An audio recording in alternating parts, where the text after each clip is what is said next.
Hey, my friend. Today I want to tell you a story about Jeff Bezos. Not just the billionaire, not just the founder of Amazon.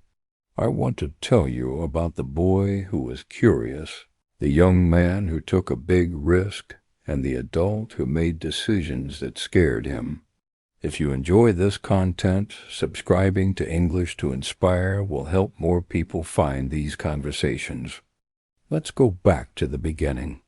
Imagine a young mother in Albuquerque, New Mexico. She is only 17 years old. Her baby boy is born in 1964. His name is Jeffrey Preston Jorgensen. Life is not easy for them. His parents separate when he is still very young. Later, his mother marries a man named Miguel Bezos, who adopts Jeff and gives him his last name. That's how he becomes Jeff Bezos. Picture a small house in Houston, Texas. Jeff is a quiet boy, but he is always thinking, always asking questions. Have you ever met a child like that? The kind who wants to know how everything works. One summer, Jeff visits his grandfather in the countryside. His grandfather owns a ranch. There are no video games. No big city lights, just open land, tools, and machines. Instead of playing, Jeff spends hours fixing windmills and repairing tractors with his grandfather. Imagine a young boy holding a wrench, listening carefully as his grandfather explains how an engine works. One day, something breaks on the ranch. There is no one to call, no quick solution. His grandfather looks at Jeff and says, "We'll figure it out." And they do. Together. That moment stays with him. Problems are not something to fear. They are something to solve. Think about this for a moment. When something breaks in your life, do you panic? Or do you try to understand it? Jeff loved science fiction. He watched Star Trek again and again. He read books about space travel. At school, he didn't just study. He experimented. In high school, he even built an alarm system in his bedroom. Why? Because his younger siblings kept entering his room. So he created a system to protect his space. It was simple, but clever. He was still a teenager, but he was already thinking like an inventor. Imagine him late at night, sitting on the floor, wires around him, trying to connect everything.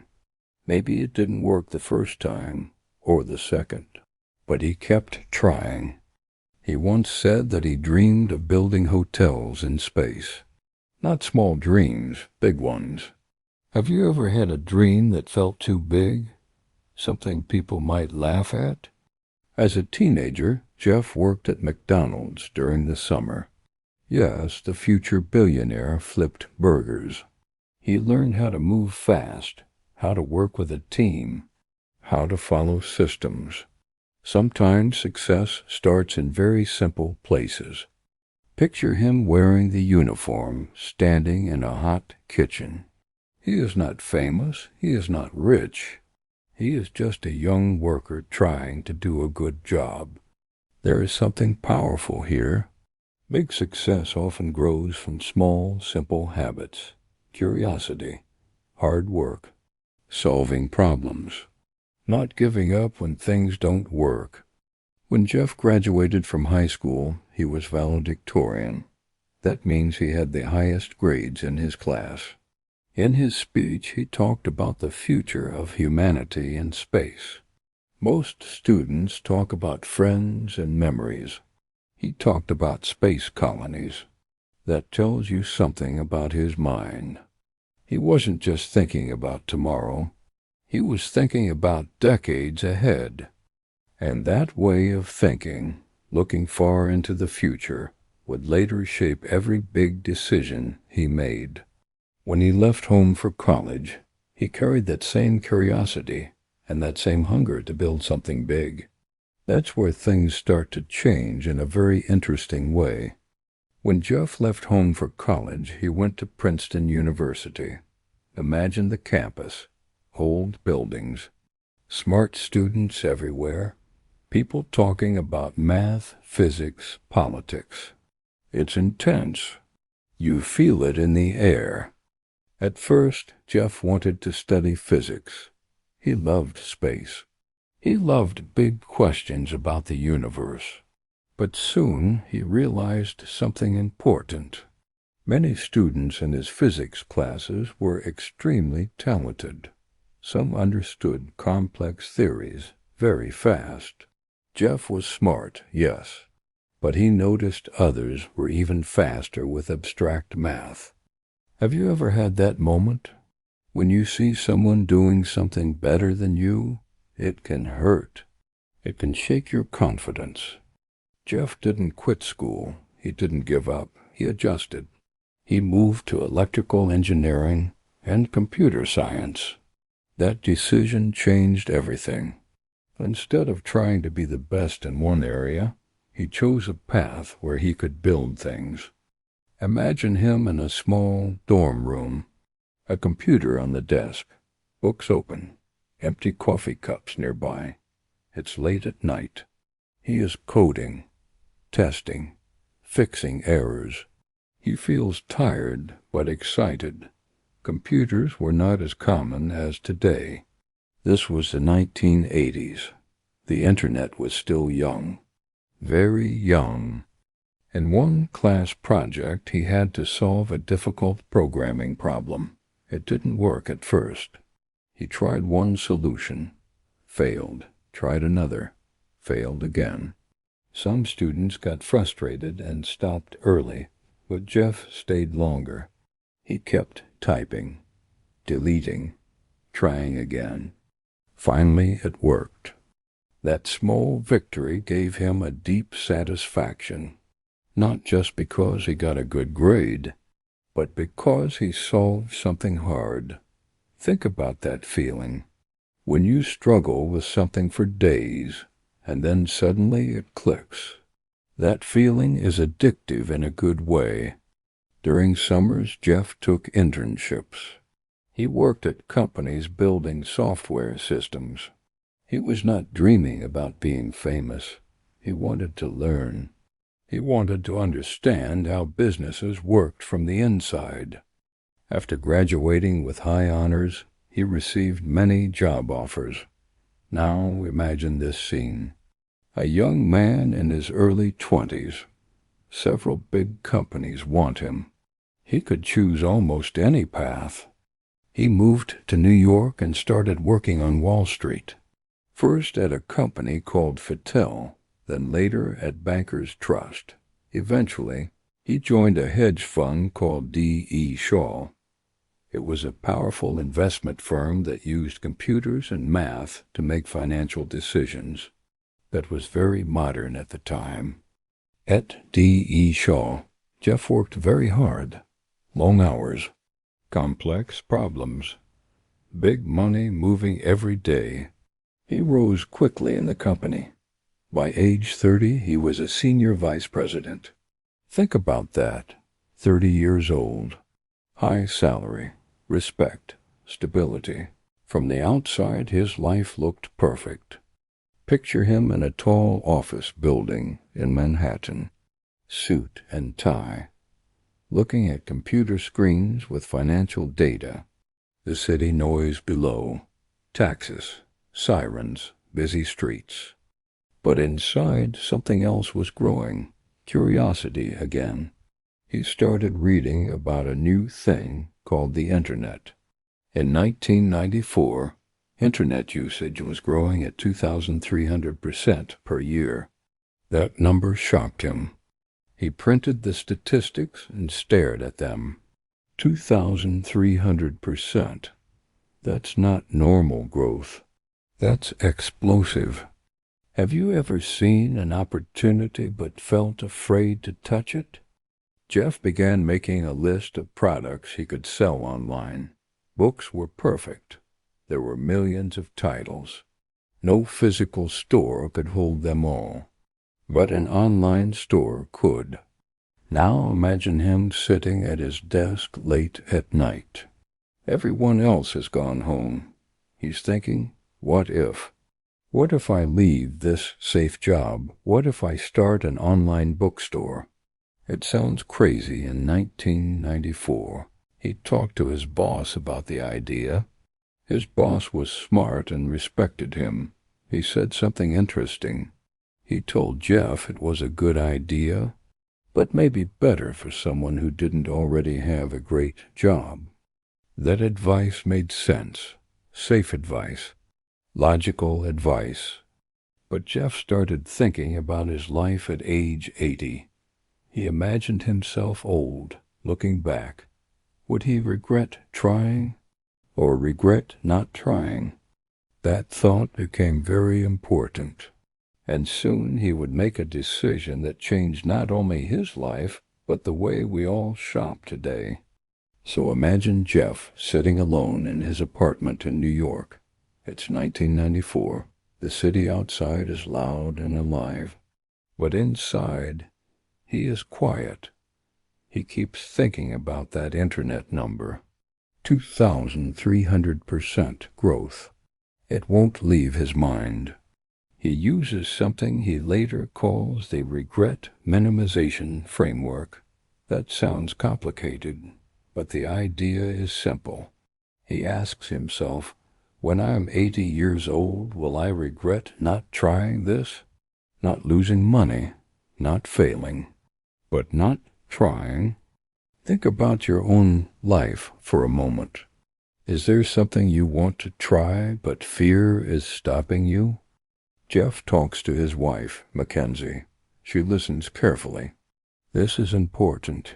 He is not just changing jobs. He is leaving a very high salary, a stable future, a clear path. She supports him.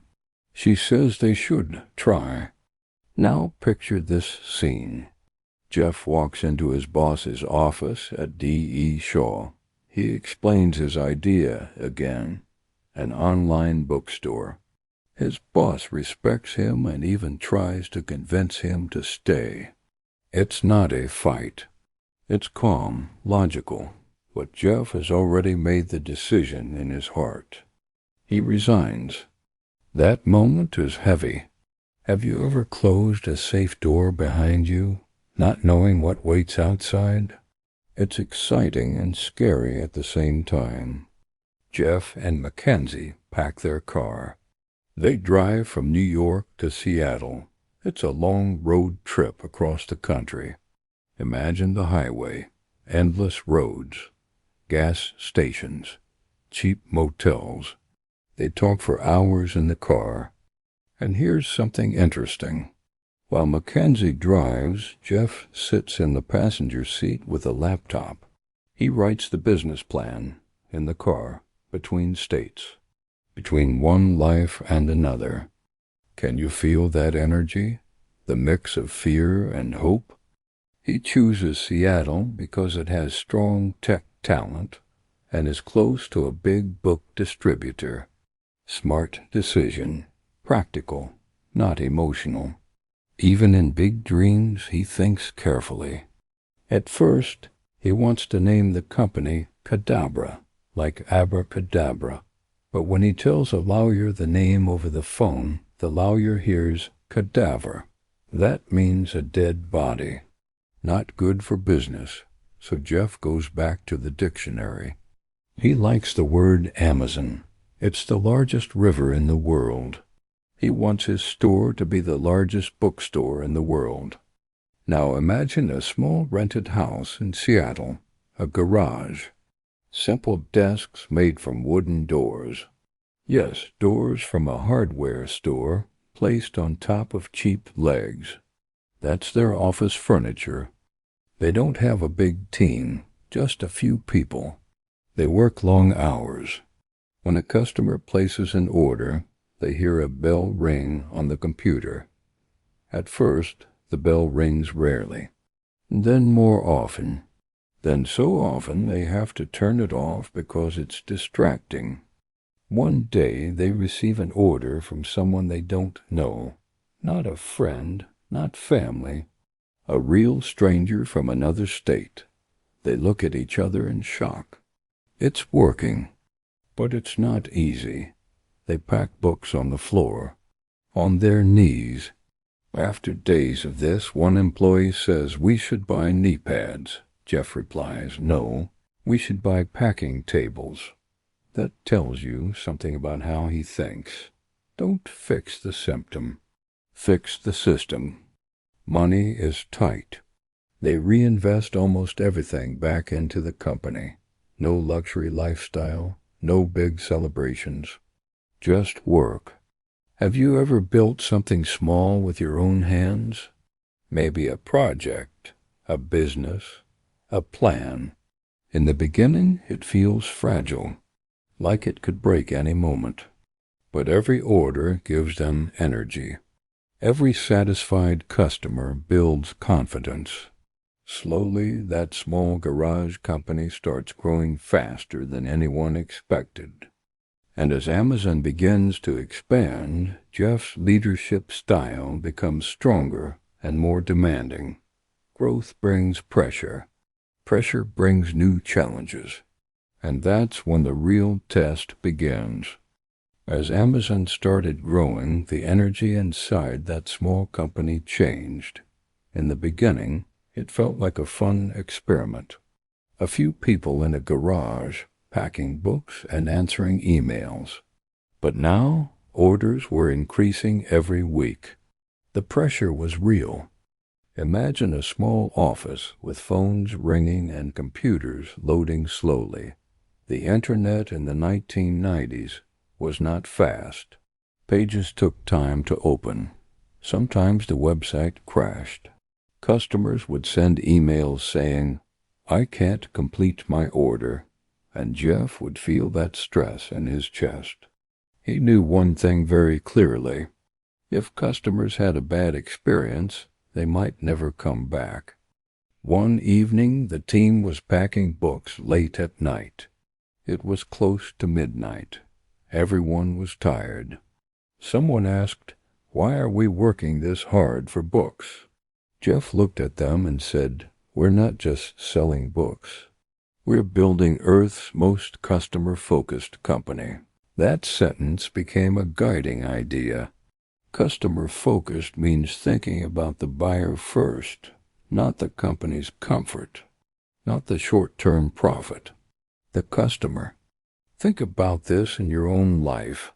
When you do something, do you focus on making it easy for yourself or helpful for others? Amazon went public in 1997. That means the company started selling shares on the stock market. Suddenly, it was not just a small startup. Investors were watching. Newspapers were writing about it. Some people were excited. Others were skeptical.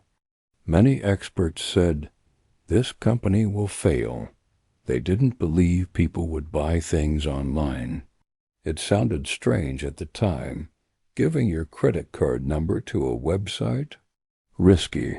Imagine Jeff reading those negative articles. Headlines saying Amazon would collapse. He didn't ignore them, but he didn't let them control him either. There's a famous story from those early years. During meetings, Jeff would leave one chair empty at the table. When someone asked why, he said, "That chair is for the customer." It was a symbol, a reminder that every decision should consider the customer's experience. As Amazon grew, Jeff pushed his team hard. He asked difficult questions. In meetings, he sometimes stayed silent for long moments, thinking deeply before speaking. That silence could feel uncomfortable. Some employees felt intimidated. Others felt inspired. Have you ever worked with someone who expects a lot from you? It can feel heavy, but it can also push you to grow. In 2000, the dot-com crash happened. Many internet companies failed. Investors lost money. Fear spread everywhere. Amazon's stock price dropped dramatically. People again said, "It's over." Picture Jeff in his office, looking at the numbers. The company is losing money. The market is unstable. Employees are nervous. This is the moment where many leaders give up. But he focused on long-term thinking. Instead of trying to make quick profit to impress investors, he invested more in warehouses, technology, and logistics. Logistics means the system of storing and delivering products. Not exciting, but powerful. He believed that if Amazon built strong systems, it would survive. That period was not glamorous. It was stressful. There were layoffs, hard conversations, tough choices. Leadership is not just vision and dreams. It's also responsibility and pressure. Slowly the strategy worked. Customers kept coming back. Delivery became faster. The website improved. Amazon started selling more than books. Electronics, toys, clothes. It was no longer just an online bookstore.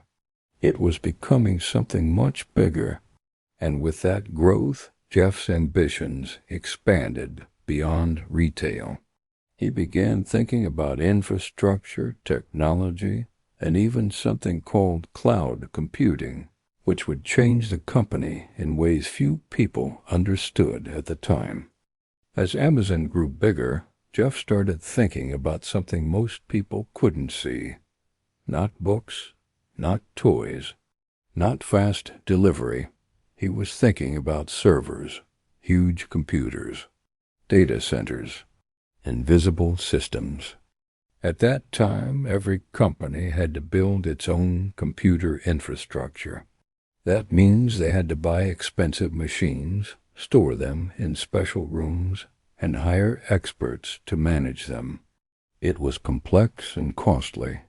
Jeff noticed something interesting. Amazon had already built strong systems to run its website. Those systems could handle millions of customers. So he asked a simple question: what if we rent our computer power to other companies?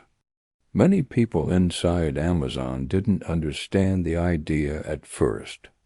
Why would a retail company offer technology services? It sounded strange, but Jeff believed in it deeply.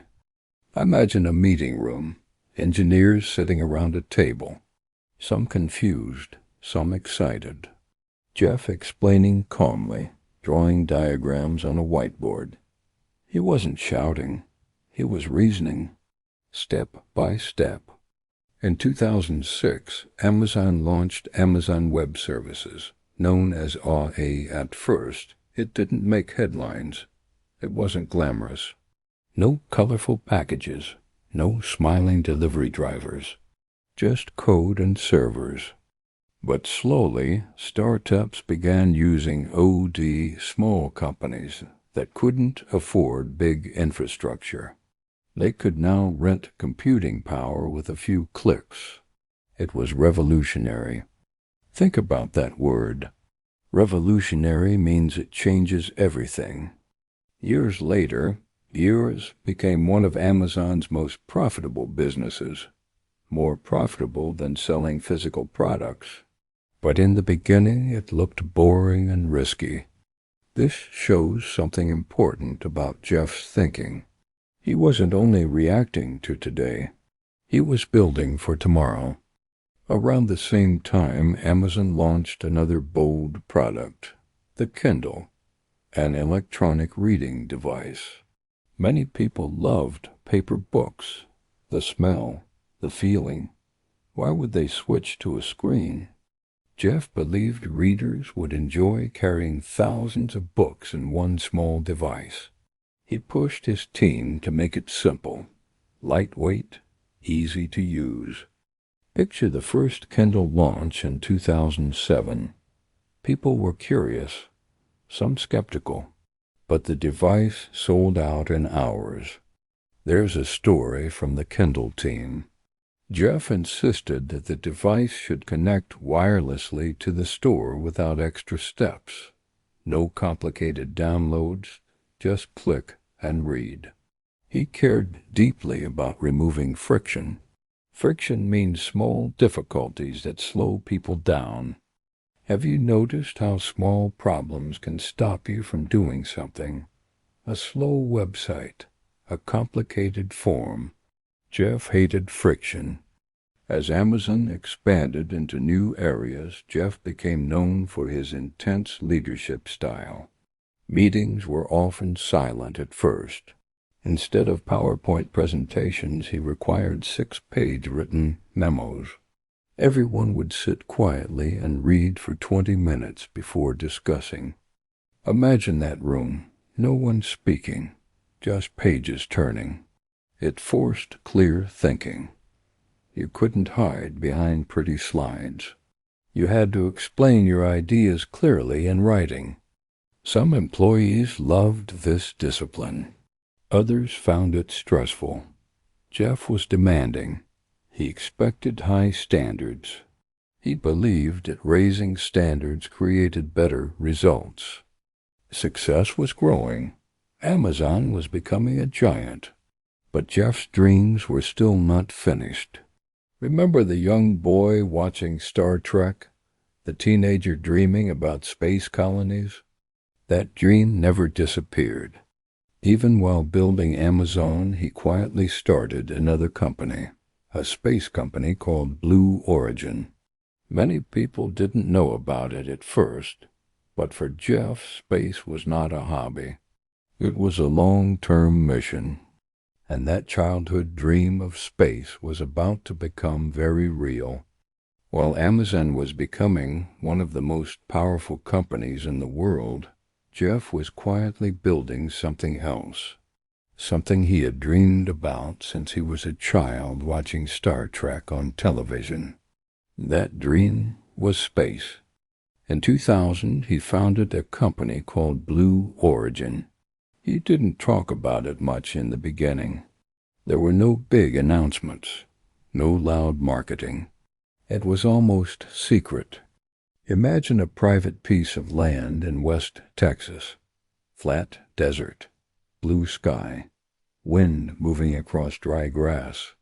In the middle of this empty land, engineers are building rockets. Slowly, carefully. Jeff once said that he sold about $1 billion of Amazon stock every year to fund Blue Origin. Think about that. He was using his success from online shopping to invest in space travel. Why? Because he believed humanity's future should not be limited to Earth. Picture him standing in the desert, wearing sunglasses, watching a tall rocket on a launch pad. Engineers checking systems. Quiet tension in the air. A countdown begins. 5, 4, 3, 2, 1. The rocket lifts off. Fire and smoke below it. It climbs into the sky. For a few seconds, it looks powerful and unstoppable. Then something goes wrong. It explodes. Failure. Have you ever worked for years on something and watched it fail in seconds? That happened more than once. Rockets are complicated. Space is unforgiving.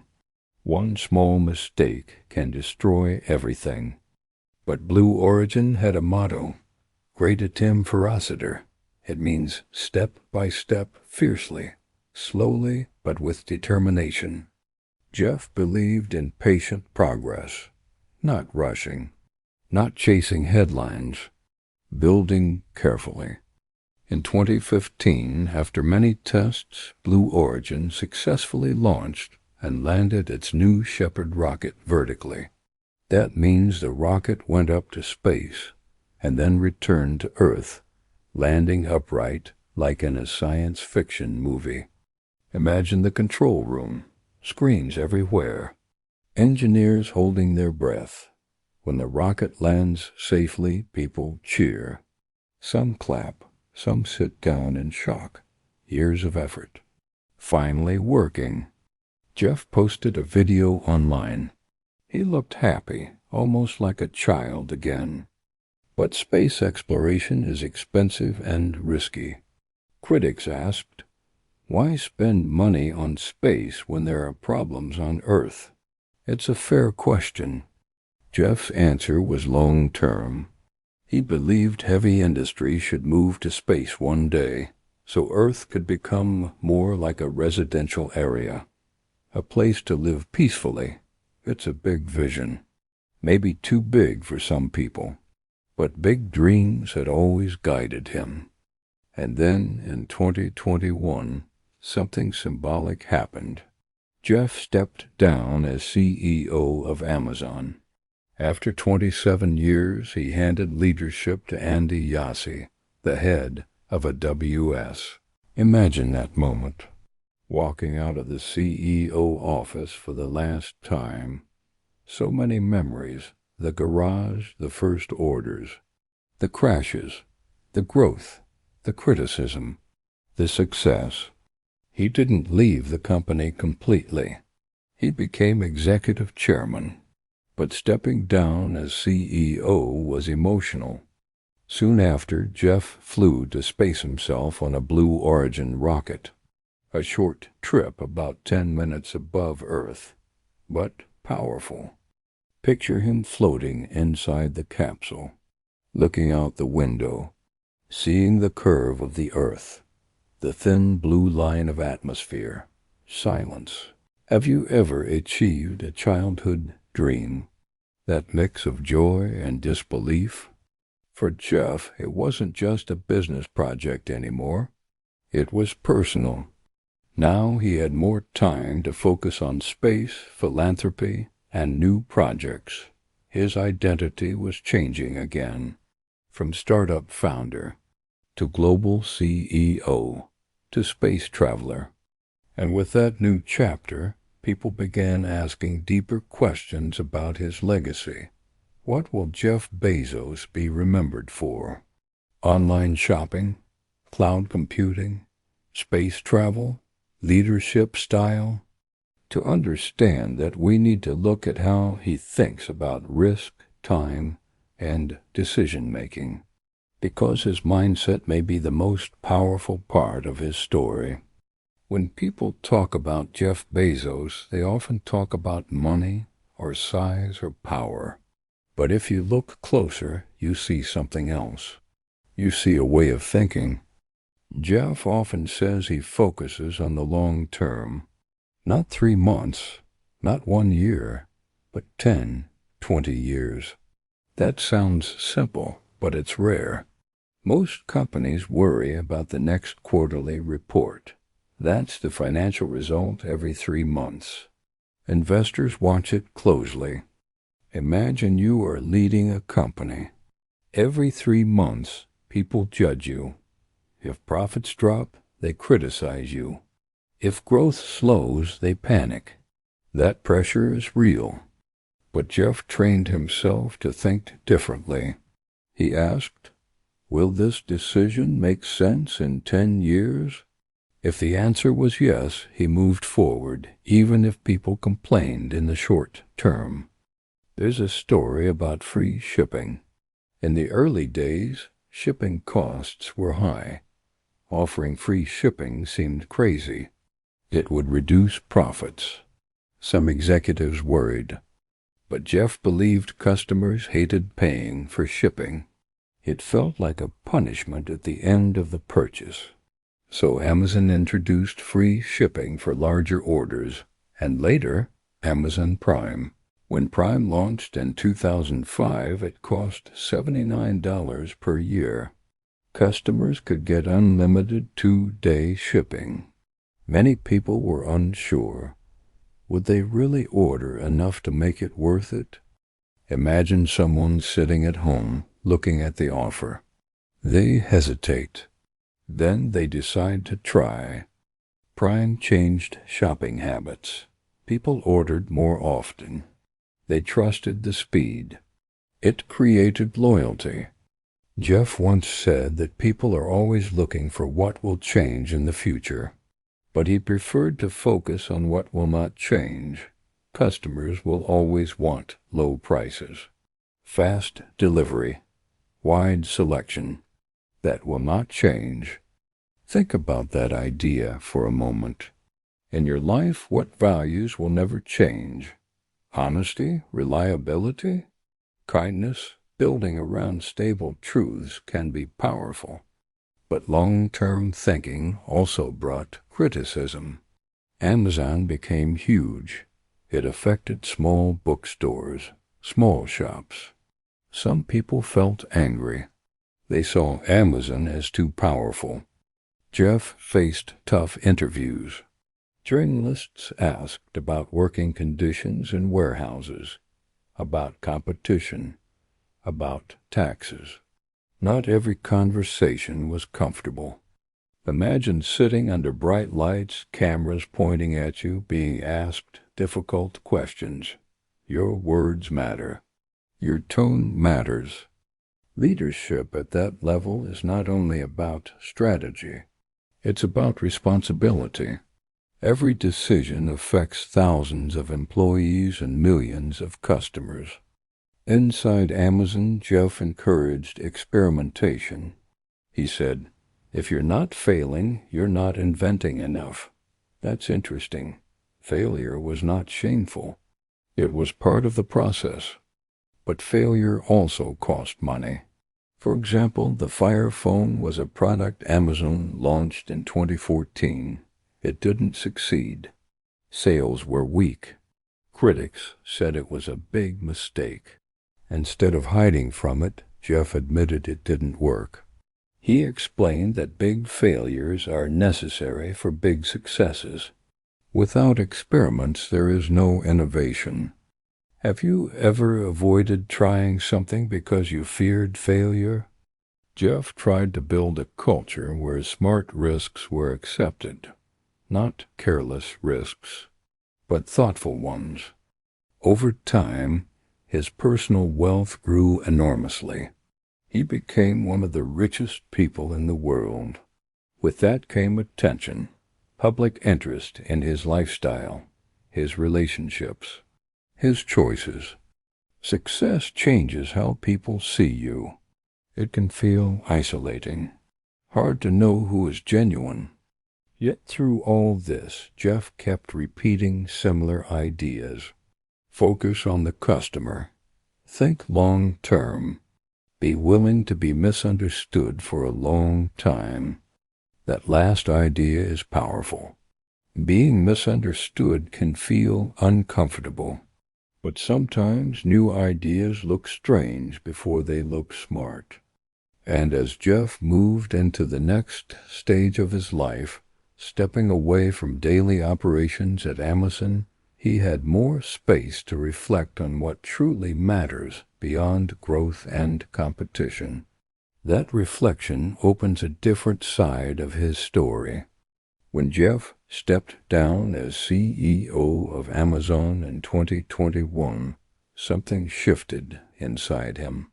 For almost 3 decades, his daily life was full of meetings, decisions, numbers, and constant pressure. Now he had more space, more time to think.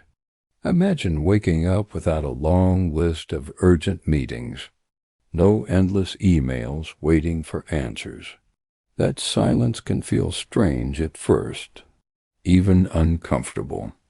Jeff didn't disappear. He became executive chairman of Amazon, but he no longer managed the daily operations. Andy Jassy took over as CEO. Jeff trusted him. That trust took years to build. Letting go of control is not easy. Have you ever built something for years and then handed it to someone else? It feels like giving away a part of yourself. With more freedom, Jeff focused more on Blue Origin. Space was no longer just a side project. It became central to his identity. In July 2021, he flew to space aboard a Blue Origin rocket called New Shepard. The flight lasted about 10 minutes. Not long, but powerful. Picture the capsule rising above the clouds, the sky turning darker, the earth below becoming smaller. Inside, Jeff floats for a few minutes. weightless, looking at the planet through a window. He later described seeing the thin blue line of Earth's atmosphere. That thin layer protects all life. From space it looks fragile. Think about that image. The entire human story protected by a very thin layer of air. When he returned, he spoke with excitement, almost like a child who just experienced magic. But some people criticized the flight. They said it was expensive tourism for the rich. Public opinion can be harsh, especially when you are wealthy and visible. At the same time, Jeff started increasing his philanthropic work. He launched the Bezos Earth Fund, promising billions of dollars to fight climate change. He also funded education programs and homelessness initiatives. Giving away money sounds simple, but deciding where and how to give is complex. Impact takes careful planning. There's a story about him visiting environmental scientists, sitting quietly, asking detailed questions, not just writing checks, but trying to understand the problems. Have you ever tried to solve something much bigger than yourself? Climate change, poverty, education gaps. These are not small projects. They require patience and cooperation. His personal life also became more public. News about his relationships filled headlines. Photographers followed him. Fame can feel heavy. Every action analyzed. Every mistake amplified. Through all of this, Jeff often returns to a few core ideas: curiosity, long-term thinking, high standards, courage to take risks. He once said that stress doesn't come from hard work. It comes from not taking action on something you can control. That's interesting. When you delay a difficult decision, stress grows. Think about something in your life you've been postponing. A conversation, a project, a change. What would happen if you faced it directly? As Jeff moved further from daily business operations, his legacy became a bigger question. How will history remember him? As the founder of a retail giant, as a space pioneer, as a tough leader? Maybe it's not just about what he built. Maybe it's about how he thought while building it. And when we look back at the young boy fixing windmills on his grandfather's ranch, we see a thread connecting everything: curiosity, persistence, willingness to solve hard problems. That thread continues into the final reflections of his journey, where success is not only measured in billions, but in mindset and choices. When we look at Jeff Bezos today, it's easy to see the headlines: billionaire, space traveler, founder of a global company.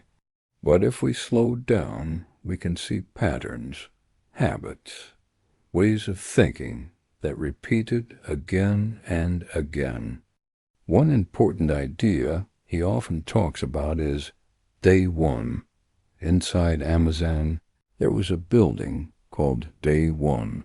For Jeff, every day should feel like the first day of a startup. Fresh, alert, a little uncomfortable. Why uncomfortable? Because comfort can make you slow. It can make you lazy. Imagine a small team in a garage. Everyone moving fast, solving problems quickly. Now imagine a huge corporation with thousands of employees.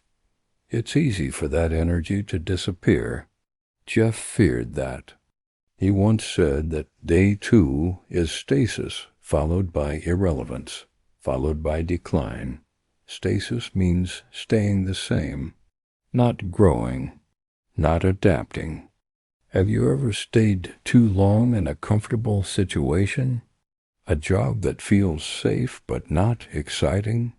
A routine that protects you but doesn't challenge you? Jeff tried to protect Amazon from becoming slow. That's why he encouraged experimentation. That's why he accepted failure. There's a story about decision-making speed. He divided decisions into two types. Type 1 decisions are one-way doors, hard to reverse, like selling the company. You must be careful. Type 2 decisions are two-way doors. You can try something and go back if it fails. For those, he believed companies should move fast. Think about your own decisions. Are you treating small choices like they are life or death? Sometimes we overthink reversible decisions. Jeff also valued writing over presentations. In meetings, teams prepared 6-page memos. Clear, structured writing forced clear thinking. Imagine sitting in silence for 20 minutes, reading before anyone speaks. It might feel strange at first, but it gives everyone time to think deeply. He believed clarity is kindness. If you explain ideas clearly, you respect other people's time. Of course, not everything was perfect. Some former employees described the environment as intense, competitive, demanding, high. Standards can feel inspiring for some and exhausting for others. Leadership always has trade-offs. To build something extraordinary, pressure often increases. The question is how to balance ambition with humanity. Jeff's personal journey also included mistakes and public criticism. Divorce, media scandals, lawsuits. No life, even a successful one, is clean and simple. But when you listen to his interviews over the years, his core themes remain stable. Focus on the customer. Think long-term. Take calculated risks. Stay curious. He once said that intelligence is a gift, but kindness is a choice. That sentence surprises some people. It shows self-awareness. Intelligence alone is not enough. Think about that difference. A gift is something you receive. A choice is something you practice. As he continues to invest in space, media, health, and climate projects, Jeff's story keeps evolving. It's not frozen. It's still being written. And when we step back, we can ask ourselves something more personal. What does this story mean for us? Not in billions of dollars, not in rockets, but in daily habits. Because in the end, success is built in small decisions. The choice to try, the choice to adjust, the choice to think long-term instead of short-term. And when we bring all these pieces together, from the ranch in Texas to the launch pad in the desert, we start to see a bigger picture forming. When you look at the full journey of Jeff Bezos, from a curious child to one of the most powerful business leaders in the world, it can feel almost unreal. But if we slow down step by step, it becomes more human. Picture that young boy again on his grandfather's ranch. The wind is strong, the sun is hot. A broken machine sits in front of him. He doesn't complain, he studies it. He touches the metal, he asks questions. How does this work? That simple question followed him his entire life. Curiosity was not a phase, it was a habit. Then imagine the young man in New York, staring at internet growth statistics late at night. He could have ignored them. He could have said, "This is interesting, but my job is safe." Instead, he asked a harder question. Will I regret not trying? That question can change a life.